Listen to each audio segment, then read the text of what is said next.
জানেন কি ভগবান শ্রীকৃষ্ণ কেন তার মুকুটে সবসময় ময়ূরের পালক পরেন?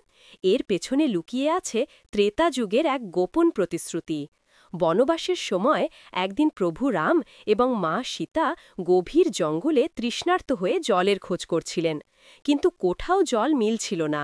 তখন একটি ময়ূর এসে তাদের পথ দেখায়, কিন্তু ঘন জঙ্গলে পথ হারানোর ভয়ে ময়ূরটি নিজে সুন্দর পালকগুলো ছিনে ছিনে রাস্তায় ফেলতে থাকে, যাতে প্রভু রাম পথ চিনতে পারেন। জলাশয় পৌঁছনের পর প্রভু রাম দেখলেন ময়ূরটি নিজে সব পালক হারিয়ে রক্তাক্ত হয়ে পড়েছে। তার এই নিঃস্বার্থ দাগ দেখে প্রভু রাম কথা দিয়েছিলেন, হে পক্ষীরাজ, এই জন্মে তুমি আমার জন্য নিজের সুনদর্য ত্যাগ করেছ। দাপর যুগে যখন আমি কৃষ্ণরূপে জন্মাব, তখন তোমার এই পালক আমি গর্বের সাথে আমার মাথায় ধারণ করব। সেই প্রতিশ্রুতি রাখতেই ভগবান শ্রীকৃষ্ণ সব সময় তার মুকুটে ময়ূরের পালক পরেন। যদি সত্যি শ্রীকৃষ্ণের ওপর বিশ্বাস থাকে, তাহলে ভিডিওটি লাইক ও সাবস্ক্রাইব করুন। কমেন্টে অবশ্যই লিখুন, জয় শ্রীকৃষ্ণ।